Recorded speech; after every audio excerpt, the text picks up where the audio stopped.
experience. So another experience after the Golden State experience. John Wesley mentioned about this in his journal, 1739, January 1st. Also, it's a very interesting part. Even in my dissertation, we can find a lot of energetic, also interesting things that happened while he started the revival movement. After the Older State and the Federation, really John Wesley embarked in a revival movement. Not in a chapel, inside the chapel, but outside. Field preaching. Also the lay preachers. Embarked that kind of thing. And then, I already talked about John Wesley preached in Oxford, but he changed his style and then the contents that reflects not anymore in the regular or the cozy, beautiful chapel or cathedral, but outside. Going to be his real parish. So also we are going to think about the world is my parish. But it's coming from some different settings, not some mission-oriented catchphrases. It's coming from his own struggle with the Church of England authorities. Okay, the Federation is in London. It's just very close from the Older State. It's just 15 minutes on foot. If you use a car, just 5-10 minutes from the Older State to the Federation. We can find which one is it, but I just took a picture. It's a Federation. That's the bank, HSBC. Yeah. This side is the Federation. So somewhere at Federation, the John Wesley and his fellow members gathered together. Also, before that, John Wesley got news from America. George Whitfield just came from America. The George Whitfield traveled several times from England to America, 13 times across the Atlantic Ocean. I forgot one anecdote. When the first time, it was the 1738, that's the same year, the Older State, February 1st. It was the date John Wesley came from the America, and I'm quite sure that's some kind of port names deal. And then John Wesley landed here, but we can guess his feeling just came from the America. But about his story, the news or scandal already came before him.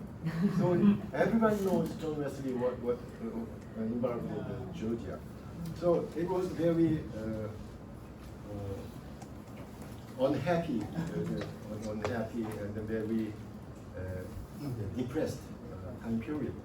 But that time, John Wesley got the news. George Whitfield about to go to the America now. George Whitfield. So John Wesley wrote a letter to the George Whitfield. Don't go to America because you are the Methodist of Oxford. Maybe you got a big trouble because I have a trouble in America. So advise not to go to America. But we are not sure George Whitfield got that message or not. But almost the same time, George Whitfield sailed to America.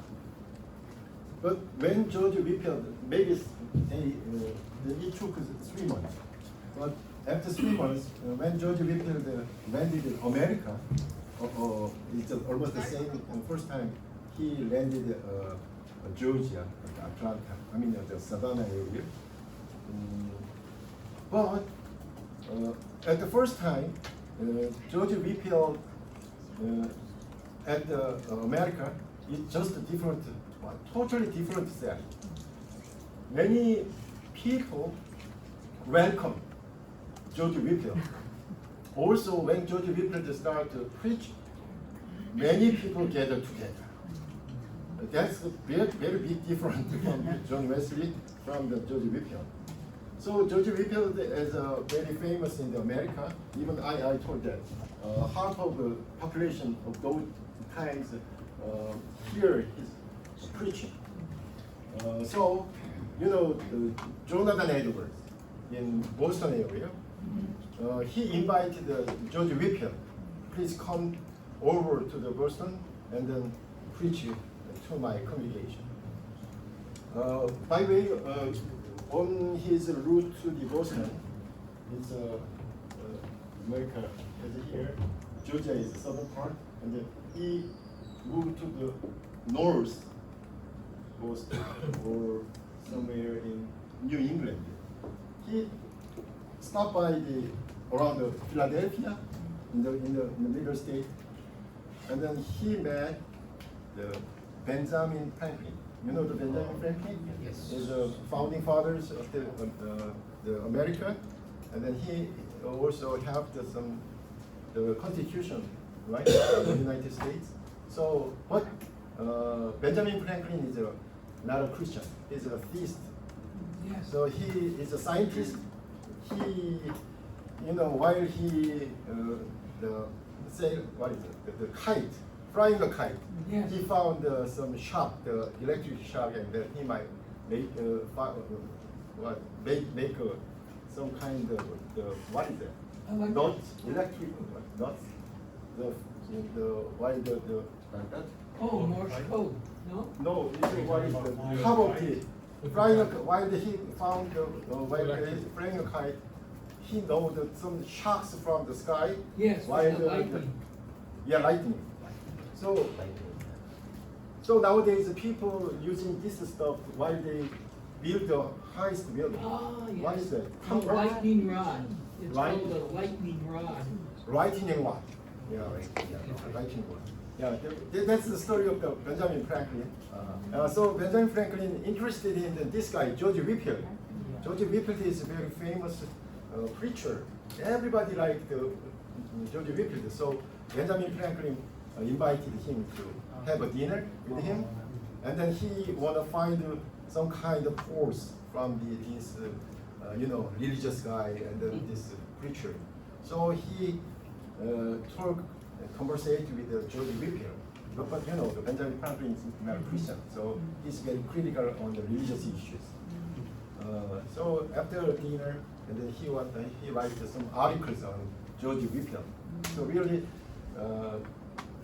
Benjamin Franklin advised his readers.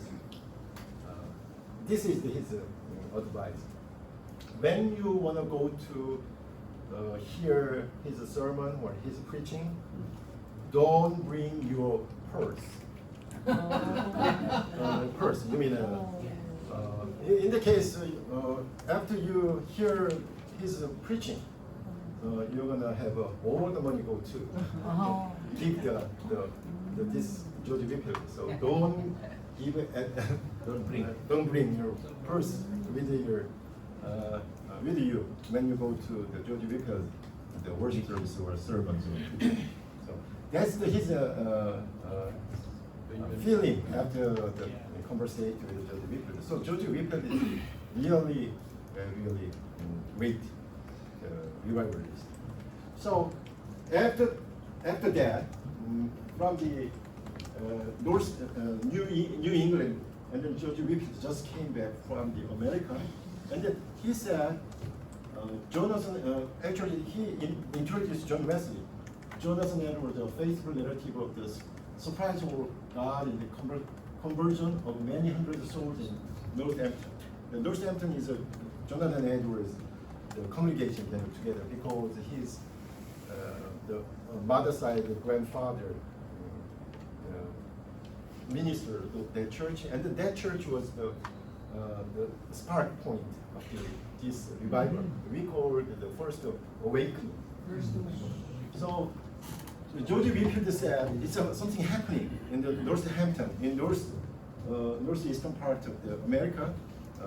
People gather together, get a special experiences of the Holy Spirit words. So George Whitfield talk about something happening in this side of America, and then to the John Wesley now. It's a very important book. If you are interested in Jonathan Edwards, this is the first primary source of what's going on in Northampton. Yeah, he got news about the revival in America. Also in Wales, in England.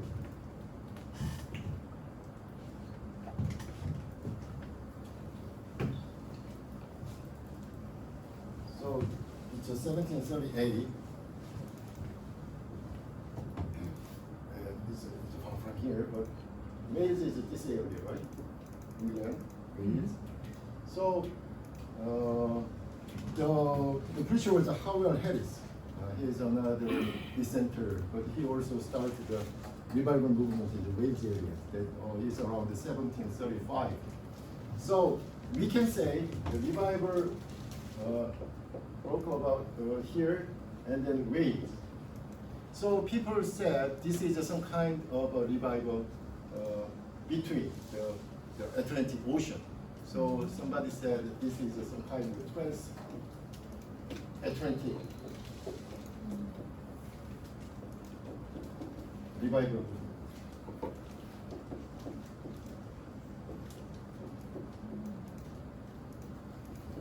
So this is something like the revival movement is it's a very contagious. With some kind of testimonies and the sermon of the preachers is contagious like the disease, but it's a good meaning. So usually the George Whitfield was the guy who did the news and then encouraged them to join the revival, both sides. So in the middle, the Atlantic Ocean, the two sides are involved in this revival. It's very energetic, very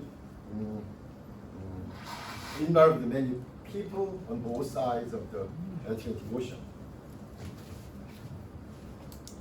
And now George Whitfield talk about this what happening in the north side, northeast of the America, and he already heard from the Howell Harris in Wales.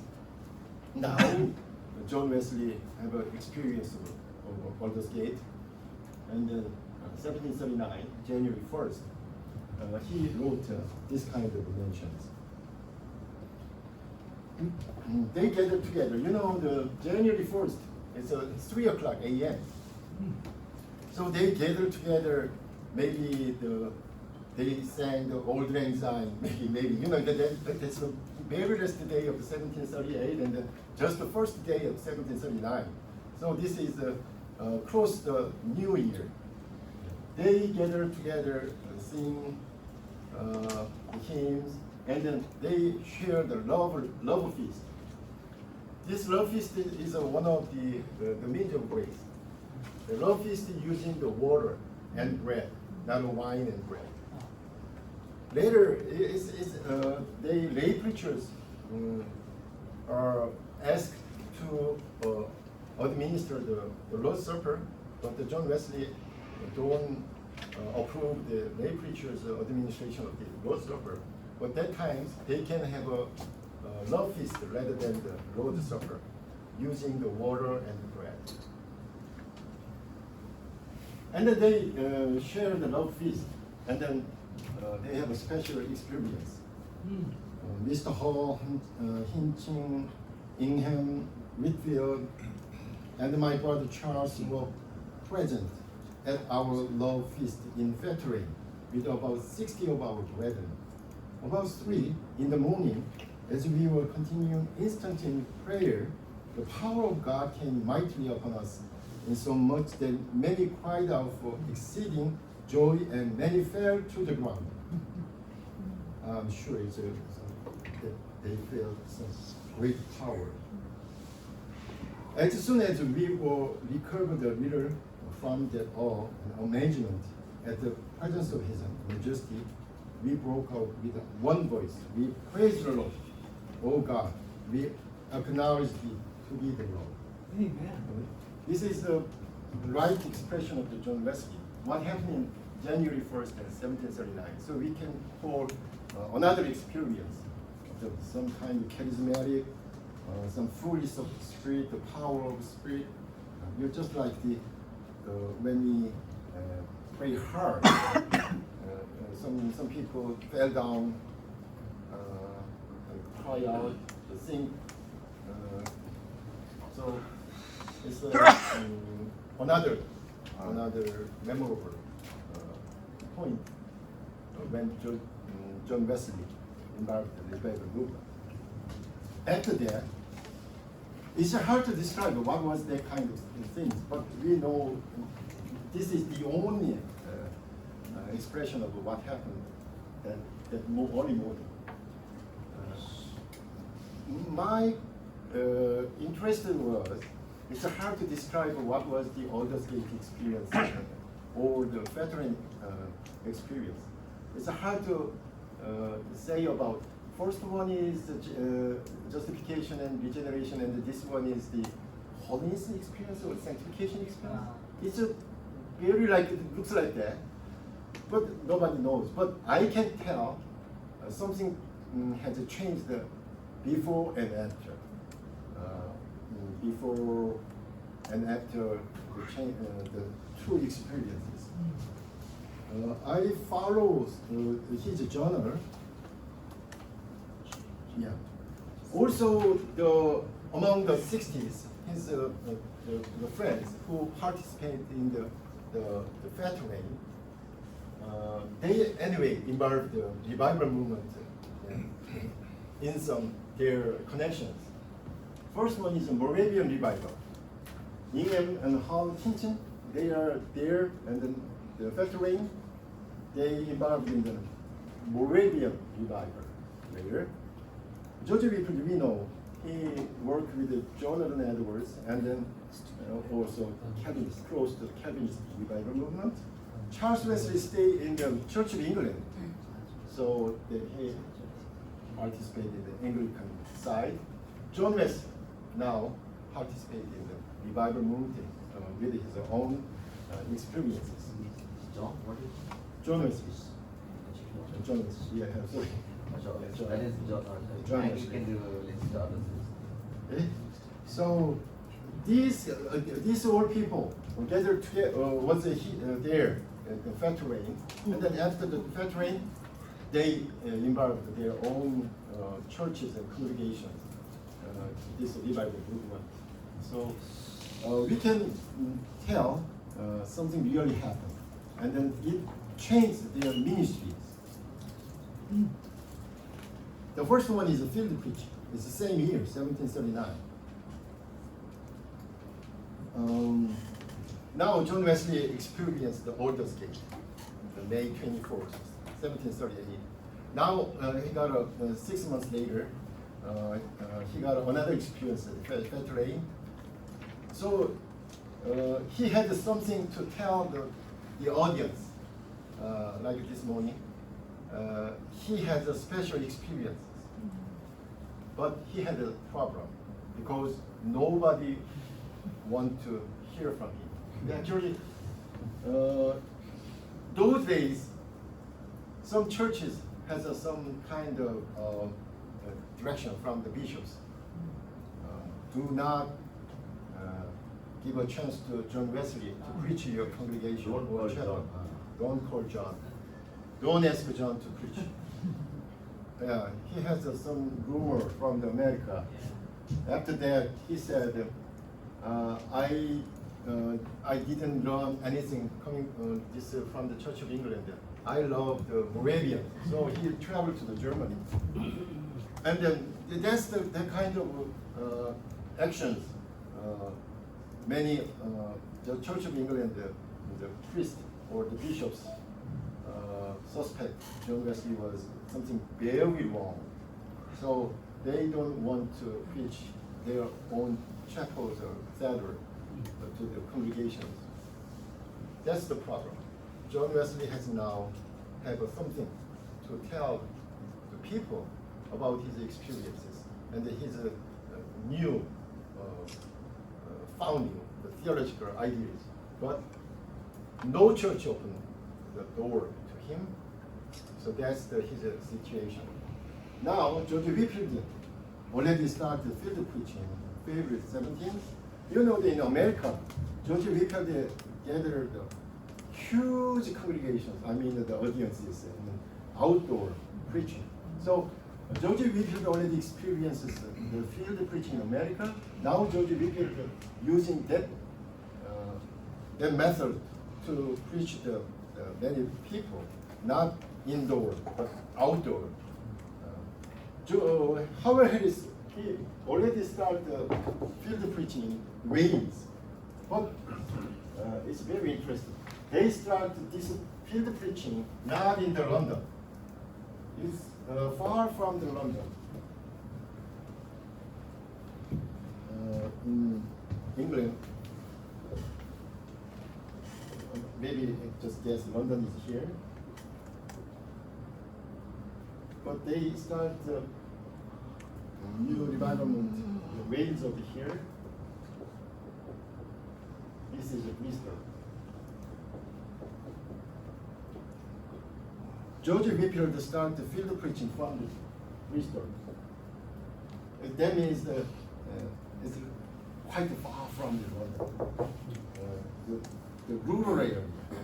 Nobody concerned about these things.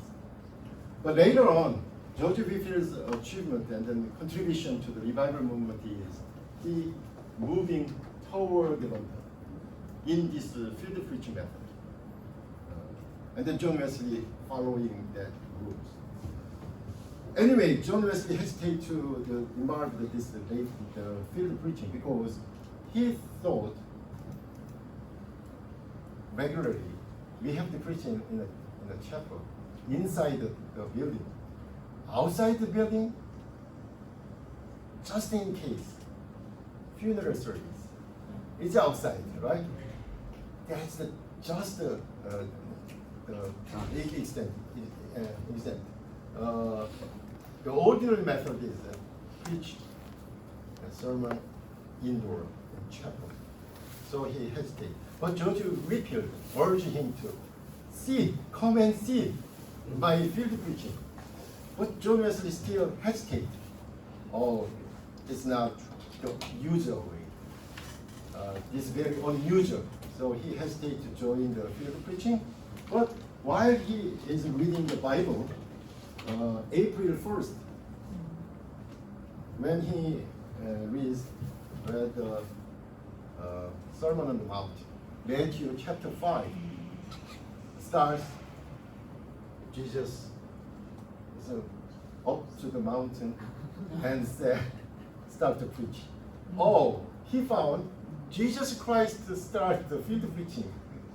Oh, so he said, he thought this is the God's plan, God's method to preach the souls. So very next day, April 2nd, John Wesley started the field preaching in Bristol. That day he took the Bible verse, Luke 4:18-19. That's the very important message. It's some kind of manifesto of the Jesus Christ, what kind of ministry he will join. So the Spirit of the Lord is on me, because he was anointing me to proclaim good news to the poor. He has sent me to proclaim freedom for the prisoners and the recovery of sight for the blind, to set the oppressed free, to proclaim the year of the Lord's favor. So in Old Testament is some kind of jubilee the proclamation. So Jesus Christ mentioned about this year of the Sabbath, year of the Jubilee. So John Wesley picked the same verse. So we can say now John Wesley's ministry is not for the rich. Now he want to join to the poor, not the regular or looking good church ministry. He want to go to the poor, even in a field, minor, also the marketplace, coal mine, So it's a very important message. While he start the field preaching, he picked this verse in Luke chapter 4. Okay, and then now he has a great numbers of the audiences. Why people gather together? John Wesley's message. Why did the people coming to hear his voice, hear his sermon? Not the chapel, but in the street, and the marketplace, and then some on the road. Because almost people believe to go to chapel because they're busy in life. No, right. But the people gather together to hear from the John Wesley now, right? Yeah. So, like John said, that's the way. The Church of England said, you're the Christian, you must be here at the church every Sunday. You have to be here on Sunday. But, that times is just coming, there's some industrial revolution is going on. They are very involved in their lives to get money, to survive. So they just go and back home to the industrial facilities to work, and then go back home and then sleep, and then go to. They're nominal Christians, but they are some kind of eager to. Churches for them, for like child baptism and. Right. Also, yeah, that kind of thing. Yeah. They are busy. They are ignored by the church, Yeah. because the church is very authoritative. So just tell them, come to chapel to have a worship service. But that's the way to the audience of the Church of England. But John Wesley, no, I'm gonna go to you when you're going back to home to your workplace. I'm gonna go to it's just some kind of outreach to the audience. Mobile, Right. So they have some kind of feeling they are wrong. I'm spiritually, the nominal, but I want to go to the church, but it's Sunday only Sunday. I have to work in the Sunday also, because it's their feelings. So, but when John Wesley go to them in the open air, the field, the marketplace, coal miners, they want to listen, and then they start to listen the gospel. That's the big. So this field preaching is a quite important method to go to the audience. John Wesley. This is a Hannah Mount near the Bristol. That's the John Wesley preach, and then other the preachers joining the revival movement, and then they preached in open air. The Hannah Mountain, you can see, it's just like they're using some natural settings, not making any artificial construction platforms. The mountain. So somebody stand up of the upper part, and then he preached to the lower. The congregation gathered here, So they using this kind of thing. Also, sometimes they preach against the building. So they know the sound coming this way. Also, sometimes John Wesley preached on his father's tomb. Yeah. That means it's a little bit took it a little bit higher place and then say to the audiences. So this is some kind of scientific way. Anyway, they don't have a speaker phones or some any kind of megaphones, but they using the natural settings and In his father's tomb, because he was not allowed in church. Oh. That day people were gathered to hear his message, but the pastor and I is not allowed to preach in the church. So he went out and right, he you got the standing in point, right. yeah, father's Right. tomb. That's the only way to preach it. The only way. Yeah. This is the top part here.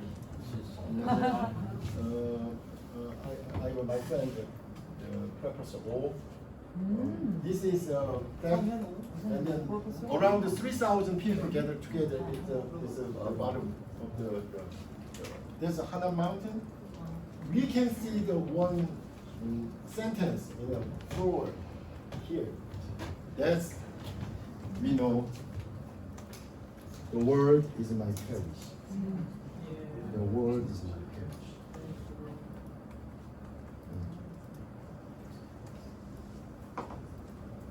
Okay, John Wesley started the field preaching, but it's okay to the Church of England bishops or the authorities. Okay, I'm not going to your chapel, even any kind of the church. I just preach on the street to the audiences, the people. But it's gonna make a big problem with the church authorities of the church in England. Because John's activism of the crossing over the boundaries of others' parishes. It's just like that. Because Church of England is a state church. It's just like the government organization. That means you have to report or get an approval about this religious the ceremonies or religious activities to their the authority, like the one parish or diocese is controlled by the bishops. So, just like the organization of the government, they have their own parish, their own sect, or their reason to control by the bishops. So, John Wesley started Bristol, started the field preaching, but it's some place. It's even is on a street or marketplace or coal miners street. It belongs to somewhere in Bristol. So it must be reported to the authority, usually the bishops. So, but John Wesley started here or there, another parish, another diocese. It makes problems. So later, the bishop is they are angry at John Wesley was here and preaching the people, but he went to somewhere. Church is He empty. didn't. Church is empty. People are going behind him. So that's a problem. Political problem. So that they describe John's activity as trespassing and violating the church law, because they have their own systems. They have to report. They have their approval for the religious activities. So, but John Wesley didn't do that. Just following the audiences and preaching wherever people get it. So that. So anyway, it's some kind of breaking some law. So John Wesley's friend sent to the letter not to preach outside, not to trespass the others' parishes, because the bishops is very angry at your the field preaching, especially the trespassing the others' the jurisdictions. So his friend want to not to continue this field preaching. That letter, to answer to that letter, John Wesley talked about, I'm a master, got a master from the Oxford. This degree means I have to spread God's word anywhere in United Kingdom or the world. I have no church, even I have no parish, but that's God's commandment for me to preach wherever you go. That, so I look upon the word. The word is my parish. That's the context of the word is my parish sentence coming. So that means not just the oriented mission, the foreign mission. John Wesley has no church, no power to send a missionary. He himself has no church, no congregation, no place to preach. So that means I'm gonna preach it anywhere God sent to. That's for himself, because he don't have a parish, he didn't have a congregation. But this is a very desperate catchphrase. The word is my parish is himself. But later on, 1780, 90, John Wesley sent a missionary to America. That he using the word is my parish is mission oriented in foreign countries. But the first time this sentence is coming is some different settings. He himself, so he's gonna follow God's rule, not church rule. He's gonna follow the God's commandment, not the commandment of the human commandment through the church. So it's very controversial. The catchphrase, the word is my parish. Now John Wesley making the groups, right? Small groups. So they call it the connection. That's the British England the spelling connection. The class is a small group, and the band and the society. You know the condition of the member of the society or class member. That's the only condition needed. How to flee from the rest to come. Some kind of maybe we can say under the law condition, under the law state. That's the only the condition to become a class member and a society member. But band is different. Band is a little bit higher standard. So some leaders of the class meeting also somebody had the assurance of the salvation or assurance of the justification. So class is a little bit lower standard as some to get the people just how to free from the rest, just like the state under the law. So very low state of the spiritual development. This kind of the communal spirituality and the discipleship is with the class, band, and the society. They have a special society, selected society comes who experience the sanctification. Also, penitent society, penitent man is once he believed Jesus Christ, but he backsliding, and they get together again. That for that, those people, John Wesley founded the penitent band for the special backsliding and coming back. So John Wesley is a small group is more and more detail and then spiritual growth. That's John Wesley's main concern. How he helped the people to grow in grace. So this kind of the small groups to help the people to grow in God's providence.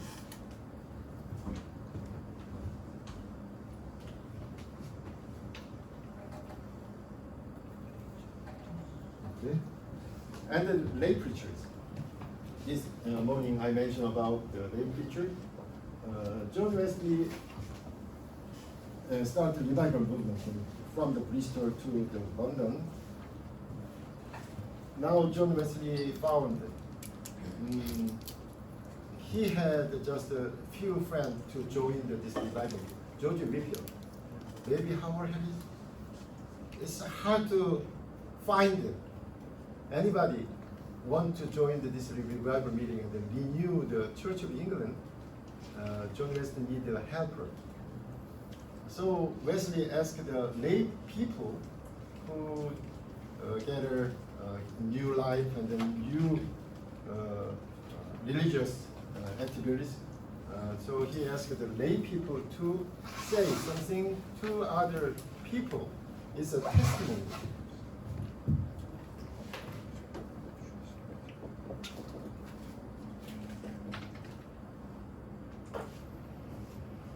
So Thomas Maxfield is one of his disciples, something like that. Because Thomas Maxfield was converted by John Wesley, preached around Bristol, and he was quite. When he heard John Wesley preaching, he cried and then converted. So John Wesley thinks he is a very good young man, and then he also has some talent to persuade the people. So he has a talent to speak. So John Wesley asked Thomas Maxfield, okay, you're coming to London. And then at London, in London, you can testimony to the other people, to what your experience is at Bristol. So Thomas Maxfield started the testimony. But Thomas Maxfield is very diligent and then prepare many things. Not just the testimony, he also picked the Bible verse and some comment on the Bible.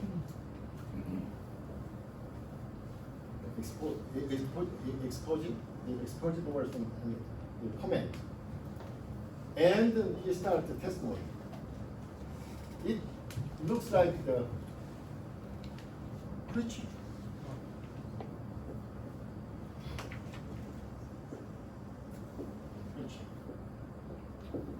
So this lay preaching is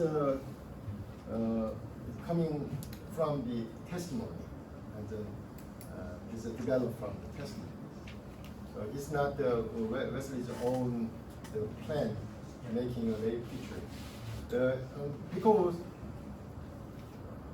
there's around 1739 to 1740. John Wesley heard George Whitfield preach to the audiences. At that time, John Wesley was a little bit angry. Yeah. He asked just a testimony. Why you have a preaching to the audience? So John Wesley was running to the London, and then he want to ask about what was happening to the Thomas Maxfield. And then when Thomas Maxfield started the preaching, Susanna Wesley was there. His mother was there. And his mother advised John Wesley, when I heard the sermon by the Thomas Maxfield, it's great. It's moving. I got a special feeling that George Whitfield is a God's man. And then this is a new method to spread the gospel. So at the time, John Wesley followed his mother's advice. So he picked this way, the lay preacher. It's a new way. So field preaching and the lay preacher is a new method with his revival movement. And John Wesley's mother also started a group in her home. Right. I forgot that. It's a old Everest story. When his father, Samuel Wesley, out of town, then they have some kind of issues in man, and his assistant pastor preaching at the same thing, to pay off the money if you follow about the money, right? And then Inman also wrote a letter to his Samuel Wesley, his senior pastor, is complaining about while you're out of town, you're all absent in the chapel, the Susanna, your wife, gather the Bible study. But when I have a Bible study with the congregation, just a few members is coming, but your wife is presiding the Bible study. So many people gather together, so it's a shame. So please make it hard to stop the Bible study. So that's the assistant pastor. Yeah, you know, yeah. So John Wesley know about this woman's ability to ministry. So later on, John Wesley approved the woman to preach to the audiences, even the leadership, class leader, band leader. So also the poor, like he picked the verse in Luke chapter 4. John Wesley started very energetic actions or activities with the poor.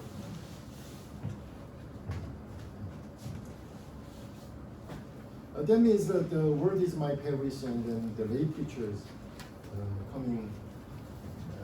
That's the way to going to the poor. You know, the coal miners, the merchant, all the poor in the street. So that's the way the field preaching. Also, the lay preachers coming from the poor people. So that's all in things. In those days, one person need 30 pounds a year to live, survive in London or England society. Around 30 pounds they need. I'm not quite sure how much is it today, but the 30 pounds of those days. Most of the Methodist Society members, they have under 20 pounds. So the Methodist Society is some kind of society of the poor. Even the lay preachers paid less than the 20 pounds.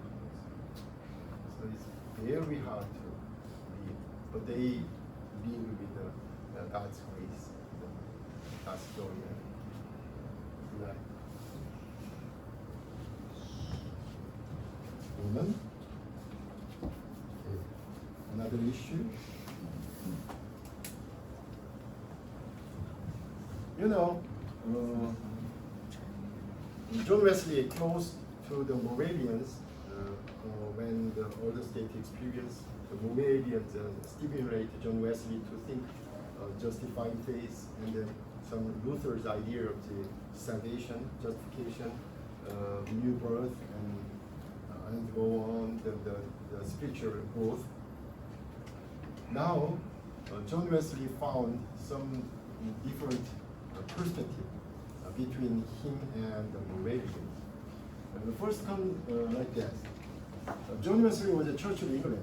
Also, when he was at Oxford, he focusing on emphasize the sacrament, the Lord's Supper. So anytime if you have the chance, you have the part. It's better to participate in the Lord's Supper. So Wesley and his friends want to go to, every time the Lord's Supper is Church of England. Even he himself administered the Lord's Supper because he is an Anglican priest.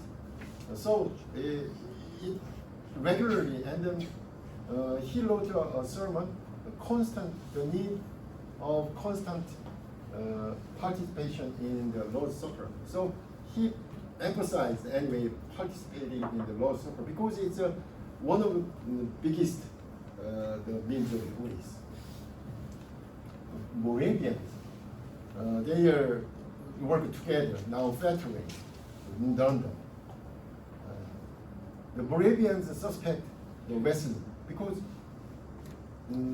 2 years ago or 1 year ago, John Wesley didn't understand what is justifying faith. John Wesley is a little bit, here and there, and then up and down about his faith. And then his followers also suspected they have their real faith or they just pretending have a faith. But John and his friend constantly go to the participating in the Lord's Supper. So they say, don't go to the chapel together, participate in the Lord's Supper. You need a faith first. You English Methodists, look into yourself, whether you have the real faith or not. But the Moravians thought they still have a problem with this faith, but they still going to the church together, the Lord's Supper. So they suspect, and then they advise not to too frequent participating. But John Wesley and his followers, Church of England members, right? So it's a little bit different according to about this Lord's Supper issue. But the Moravian is the majority of the Moravians is coming in German. They are German. But some English members joined the Moravian, the meeting, but still the majority of the Moravians is German. So they are not deeply related to the Church of England, the ordinance. So they said, what kind of faith was talking about the Moravians? The Moravians want to hear they have a real faith, just one faith, just on and off.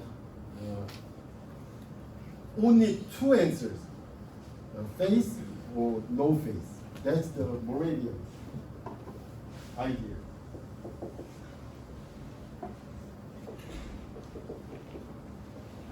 On and off.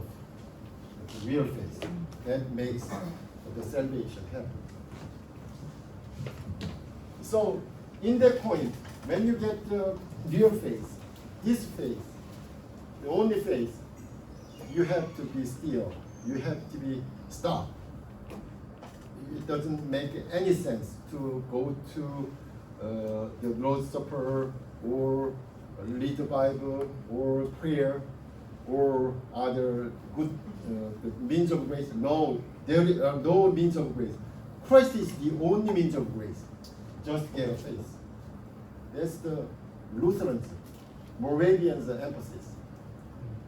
But John Wesley, when John Wesley heard that kind of definition, John Wesley think maybe we have some kind of degrees of faith from the 1, 2, 3, 4 upward.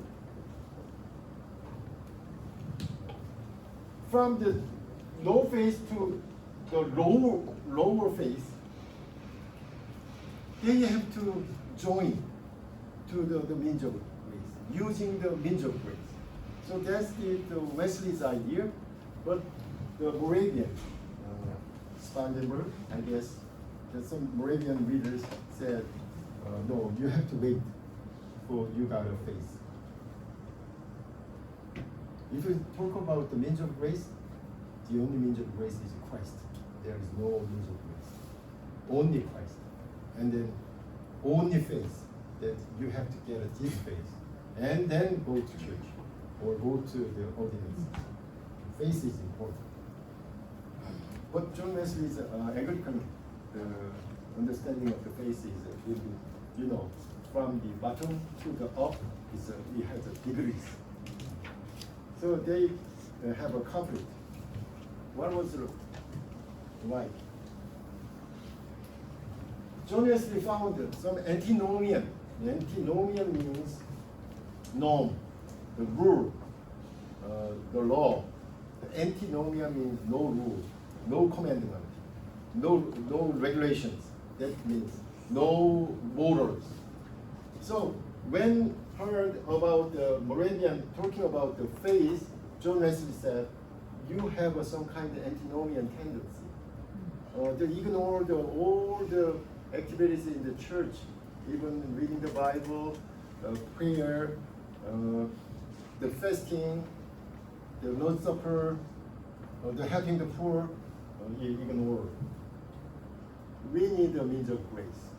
You wanna raise your, you wanna grow in grace. You have to participate. The means of grace. It's a Wesley's emphasis. So while they are talking about the Lord's Supper, so Moravian said, you have to have a faith before you get the Lord's Supper. So Moravian's idea was Lord's Supper.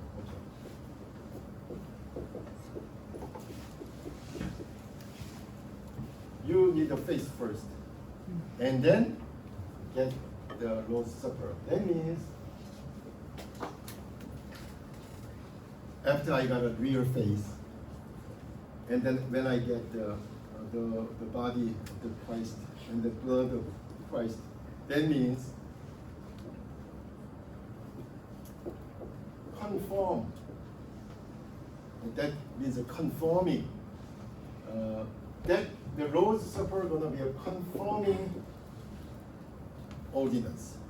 So when you get the Lord's Supper, you remind, using anamnesis or something like that in Greek.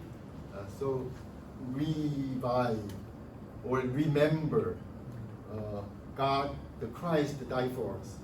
So that's the conforming. Usually we using this word while we are administering the Lord's Supper or sacrament. The conform. Christ died for me.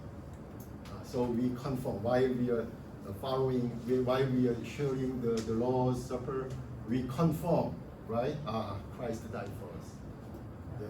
Just like the Last Supper of the Christ, and then we remember the cross, the Christ, the redemptive work. That's the conform.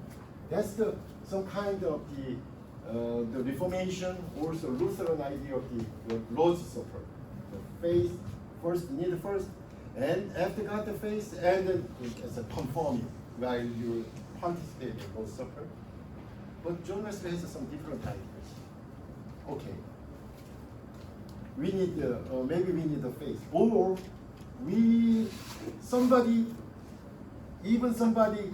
doesn't have a faith, no faith, still he need to participate in the Lord's Supper. So that means not just the conforming. John Wesley said maybe 0, 1, 2, 3, maybe 0, no faith person participating while participating in the Lord's Supper, God might convert. Exactly. So John Wesley said, no, it's not a conforming, it's gonna be a converting ordinance. So who knows? Even non-Christian, just unwillingly push to participate in the Lord's Supper. He doesn't know meaning anything about the theological background or anything about the Lord's Supper, but suddenly God captured him and then poured His grace onto the non-Christian, and he can convert. That's the Wesley's idea. Who knows God's work? So please participate. Not just you have a faith or not? No, you don't have a faith. You cannot get into Lord's Supper. You have a faith, okay. You come to the Lord's Supper. You don't have a faith, no, you cannot. No, not just the human's decision. You have to put this all to the God. God, who knows? God work for even the non-Christians. So that's the open service, open table. That's the Wesley's argument. How we would explain the First Corinthians and Second Corinthians where Paul says, without recognizing the God, Jesus' body and blood, who will partake in it will be enough. Chapter 11. Yeah. How John Wesley's teaching on Lord's Supper and the Paul's teaching on Lord's Supper contradicts. Yeah. Right. But that verse also some controversial. Not because in the context of that verse, in Corinthian church has the house church, right? And then usually they gather together, big house. Yeah. The rich people, the congregation member, they gave the chance to gather together, and then they prepared the meal, the bread and the wine. But Benedict's Emphasize emphasize. a person must recognize that it's the body of Christ. Yeah, because they are not giving food to them. That's the problem. Actually, the rich people, they never bother about the poor people. First they will eat. They start to eat first. Yeah, The they rich won't people eat. start to eat first. That's the problem. according to But you are Corinthians. coming from Catholic background, but it is Protestant. We are Protestants. So he's saying like, But the context, the verse, the context is a little bit different, yeah. Because the problem with the Paul was the rich people start first. Yeah. Even the congregation gathered. So that's the problem. So that's the meaning of the ignore or some dilute the Christ body. So, but in the text, it's some kind of things we need some faith, something like that. But the context means the body is a Christ, the church body, so Christ body. So, yeah, you are that not is giving different. food to others, so they are die. They are become sick. That is the point. Not taking one chota sa bread and what's that? Little, what's that? Okay, Grapes. but it's controversial, I know, converting ordinances. Because our KHC, we only give a chance to participating in the Lord's Supper only the baptized.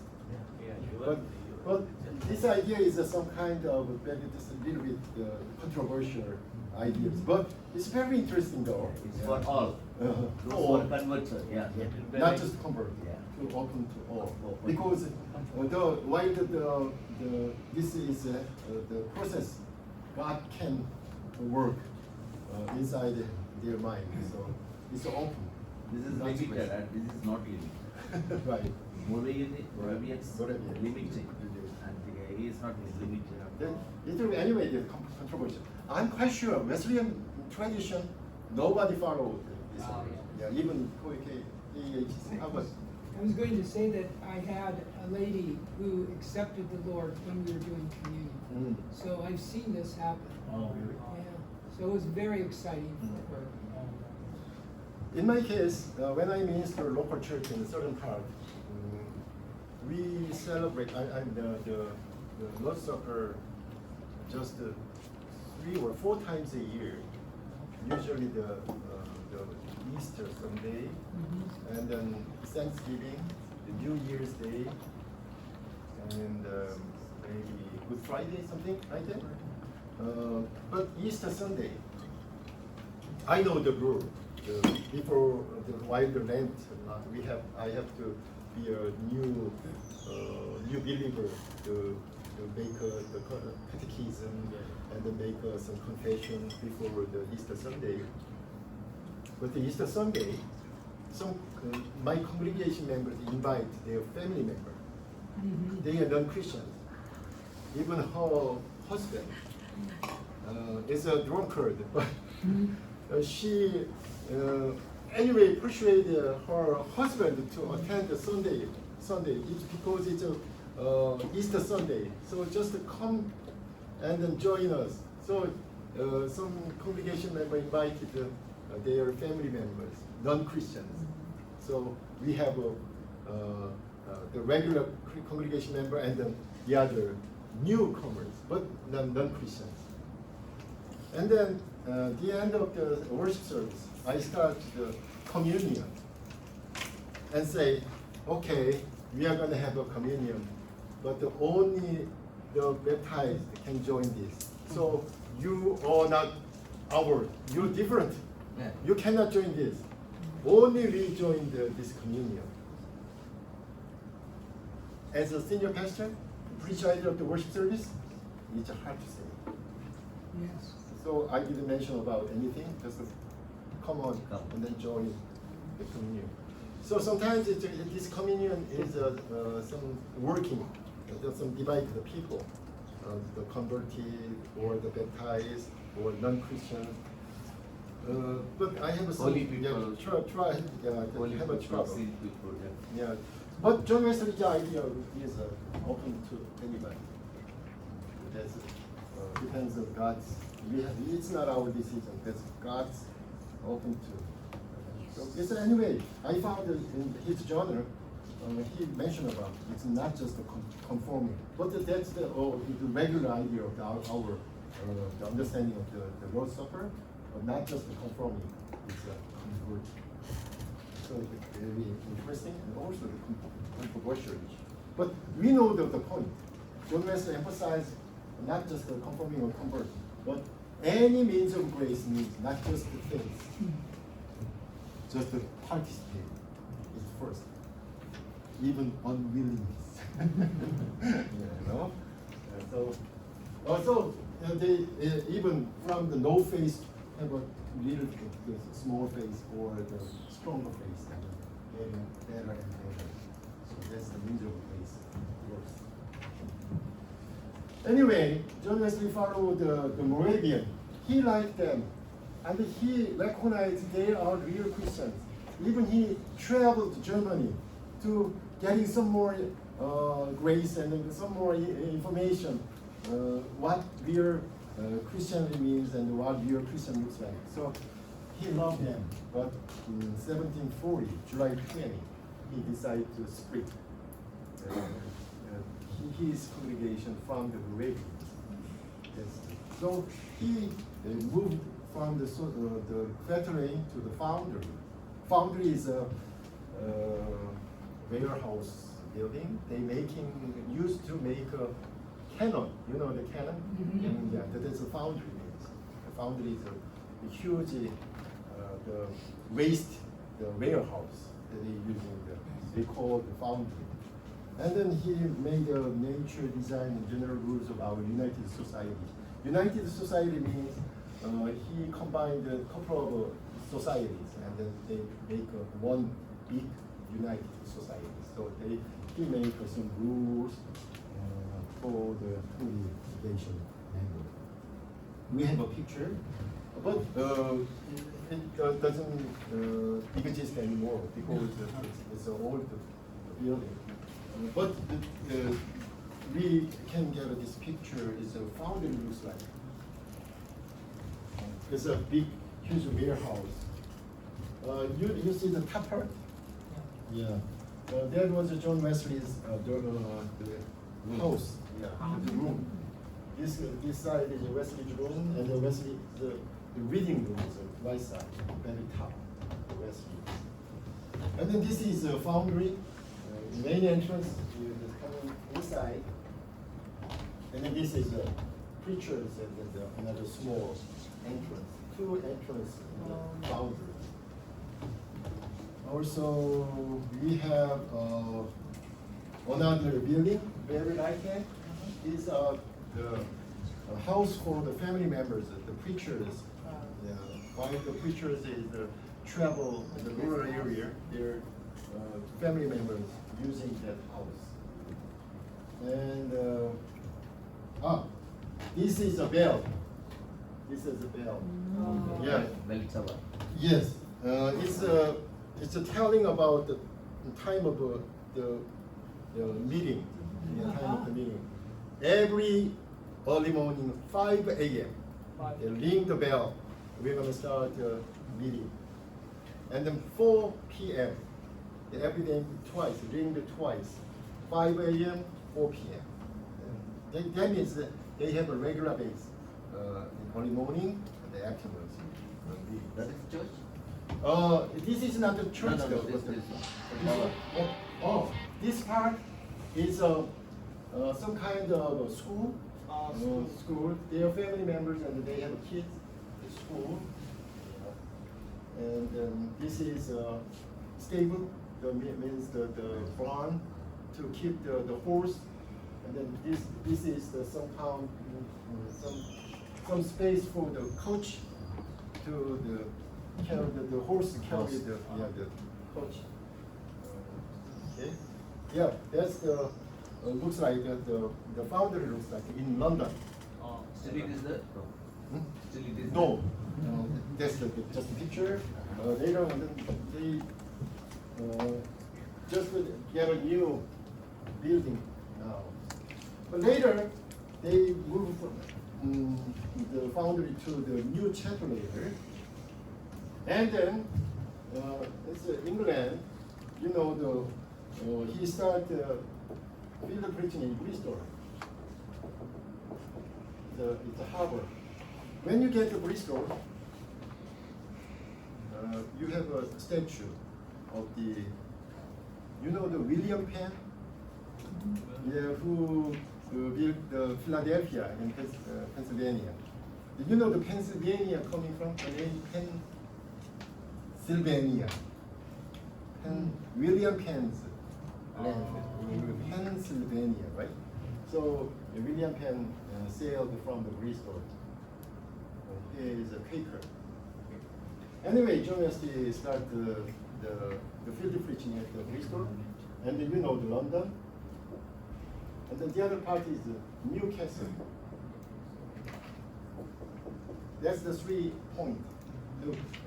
Usually John Wesley get a conference, annual conference, London, Bristol, next year the Newcastle, something like that. So this is the very the first 3 important place, and then their base camp or the mission station or something like that. So Bristol, London, Newcastle. So this foundry is in London. So when you visit Wesley House, but you cannot see the foundry anymore because they are all gone already. But they moved to another place later. Then you can see the display only. This is 40 years. 40 years of this building on the east side was the site of the foundry. So you can just see the site. John Wesley headquarters, 1739 to 78. This 39 means before they move a factory into the foundry, but this foundry already using the Methodist Society. But later on, I mean after the split from the Moravians, the Wesley and the Wesley Methodists are using this foundry exclusively. So, but they bought this foundry in 1739 and in 78. And the first Methodist book room, the mother of the Wesley died there on July 30, 1742. Susanna died in 1742. Yeah, directed by the British section of the International Methodist Union. Later, 1932, they make this one. This is Bristol. So when you visit London and then you want to find the Wesley Chapel, it's not a foundry anymore, but they call the New Chapel. The New Chapel. Also, it's built on the City Road, so people call the City Road Chapel. So also you can find some sermon when the founding the stone of the City Road Chapel. It's the time when they move from the foundry to this chapel. So first one is the factory, and then foundry, And the City Road Chapel or New Chapel is in London, is the same place, Wesley Chapel. And the Bristol, you can see the new room. New room. So when I visited Europe, I took myself this picture. I asked the curator, okay, this is a new room. So where is the old room then? Oh, makes sense. Yeah, that makes sense. But this room is not a room like room number 1, room number 2. This room means just a space. Oh, yeah. So new room means new place. So, but I asked the silly question: what is it? Where is the old room? I want to know. I want to take a picture of the old room and then to show the students. But it's no old room. The new room is a new place to getting a meeting. Also, on new room we have some pictures more. The Charles Wesley. Charles Wesley's house is just 5 minutes away from this room and down to the hill. So when you visit the Bristol, go to the new room and also visit the Charles Wesley house. Charles Wesley's house is very cold, and then you can see some piano. I'm sure Charles Wesley could not play the piano. His son is playing the piano. But some people is confused because they have the same names. Charles Wesley first, Charles Wesley second. So it's complicated, but I'm sure the Charles Wesley wrote a hymn and the songs, but not played the piano. His wife played the piano. His son also learned organ. That has some other stories there. New room. That's the new room is just next to the horse fair. So another stable just next to the new room. Okay, and then in the new room, it's I remember the 3 or 4 floors building now. You have the chapel in first and second floor combined, and then it's very back, just like the watch, the clock looks like that, but the window is there, and somebody can see through the window and under this chapel looks like. Somebody said that's the way John Wesley looked under. Who's gonna preaching? He is good or bad? Somebody, John Wesley, make a sign. It's too long. Cut. So that's some preachers they get a motivation. The sermon gonna going longer and longer. I'm going to show another picture later. New room. Okay. Also, John Wesley preached the sermon, the 1746, the first volume of So-So, the means of grace. That means this means of grace is focusing on the Moravians, Lutheran.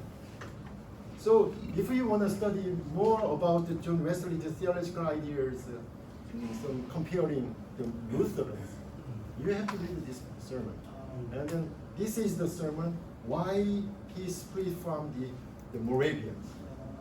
Even he admired them, even he recognized they are real Christians, but John Wesley had to split from the Moravians.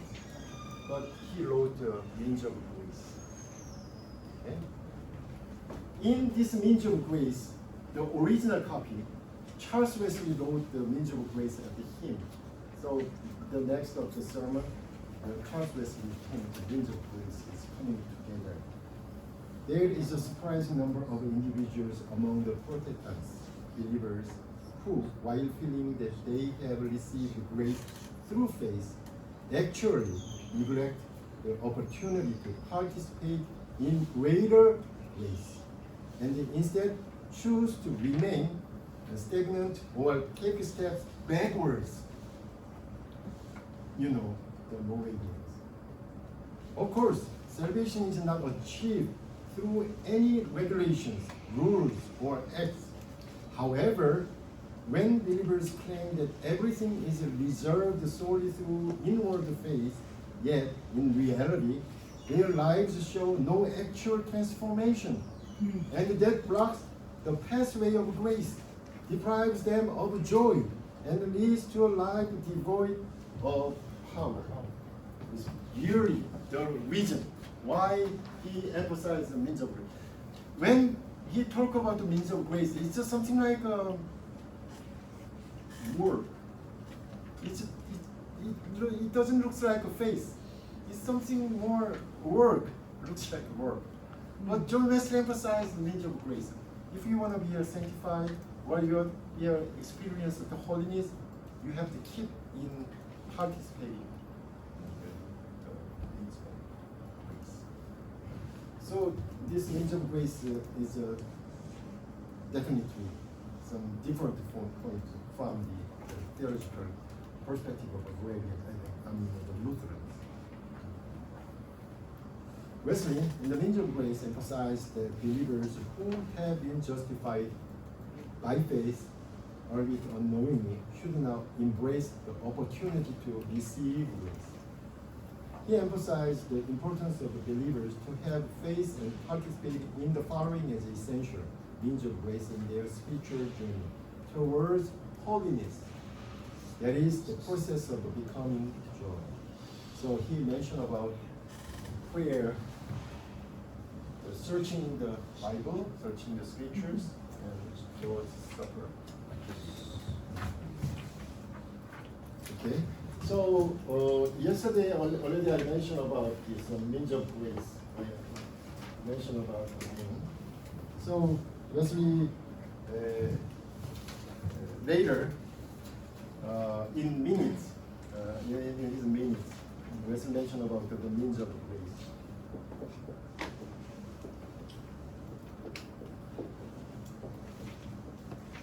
So there's two large categories, right? What is constitutive, right? Oh no, institute. Institute. I'm sorry. Institute. It's like some kind of rules. Institute. Instituted means of grace. It's like the prayer. Search the Bible. Search the Bible means not just to read the Bible. Search the Bible. So, read carefully. Read regularly. Read the chapter by chapter. And search the Bible.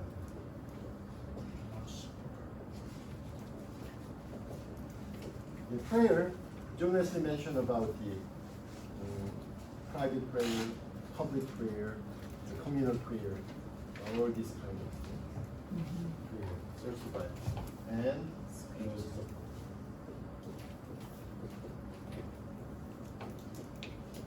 so, like I said, John Wesley participating in the Lord's Supper sacrament every Sunday, and then Easter and the Advent. So somebody already count how many times John Wesley participating in the Lord's Supper every 5 days. Every 5 days. That's reality. So Oxford Methodist was criticized as a sacramentarian. Anyway, the Lord's Supper. Also, fasting. Also, conference, right? Conference. Yes. That means this conference means Christian fellowship, not just the annual conference or something. That means the annual conference can be a means of grace, but I don't know nowadays.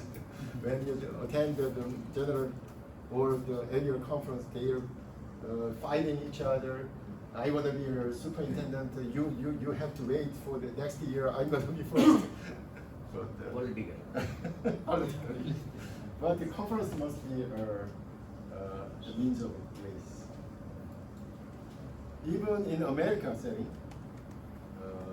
the lay preachers gather together in the conference, and then they get a new to serve. Appointment. Right? But bishop, when they pronounce the new appointment for the preacher, before that, bishop prepared his horse at the back door, and pronounced the new appointment to the preacher, and then he get the horse and go out, because everybody complained about, please change my appointment to each place. I worked too hard this year. I need a new one, easy one. But he won't, listen to the complaint, so he prepared the horse. Yeah, that's the story. But conference, some conference, Charles Wesley in hymns, in America also. 1 year, they gather together at the conference and they get a new appointment. But next year, the annual conference, somebody don't show up that conference. That means he died somewhere. Yeah, he died somewhere. So this conference is really the means of grace. So Charles Wesley hymn, remember our brethren, and then go forward. And okay, the next one is the helping the poor. Yes. The charity, right? Helping the poor. So it just looks like some kind of words instead of the face. The Moravians criticized Wesley's idea, but Wesley said, okay, this is works, right? This works of piety. For your spiritual growth, you need this. And then charity, helping the poor, is another word. Okay, this is word of mercy. So you need the words of piety and the words of mercy. That consists of the means of grace and institute.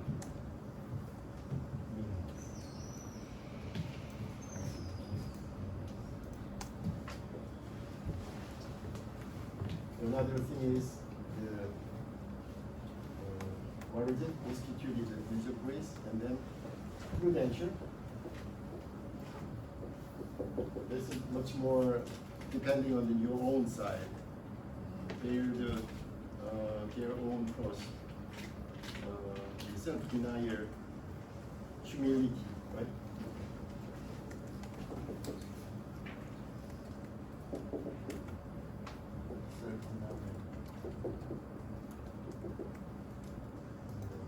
Of course, they're the prosperity. And of course, this is a prudential, so according to your own. But this is an institute that coming together. So John Wesley recognized, somebody criticized this words. It looks like the Catholic, but John Wesley know we need this kind of words. Some in prayer, you have to pray. If you want to be sanctified, you have to pray. Search the Bible, research, fasting, conference, love feast also. And then the church. So this is the all the means of grace. And then in 1743, George Whitfield, Howard Harris, and then Lady Huntington, they started a new conference. We said they're Calvinistic Methodist. It's very awkward, Calvinistic Methodist. Methodist is a Wesleyan, but Calvinistic Methodist is an idiom. But because Methodist is not a denomination or a church, it's a small group. So connection, Calvinistic Methodist is okay, we are some follower of predestination, but our style of the Bible, our style of the gospel is Methodistic. That means the Calvinist Methodist. Consists of the George Whitfield, Howell Harris, and Lady Huntington, Selina Huntington. And then that stimulated John Wesley. Okay, we gather together the Wesleyan side. So he started 1744 Wesleyan Methodist. The first time they gathered together June, in just this season in summer in London. London was the first annual conference. Founder, right? And then they wrote minutes from the 1744 to they wrote minutes. How many people gathered together? What are they talking about? What kind of things they decide to do or not to do, something like that. So minutes is very important materials. When you study about John Wesley's ideas, John Wesley's theology, the minutes is some kind of primary source. Because the minutes sometimes define very important theological the words, just like what is the justification? John Wesley said it's a forgiveness, something like this. So when you want to study John Wesley's theology, not just read the sermon, also you need to read some journals, and so don't forget the minutes, which is also important. Later, you can see this minutes. Okay. This is the end of the class. We have one present, right? Yeah. Yes. Why don't they have a take 5 to 10 minutes? And then we can join to the presentation. Okay. Okay.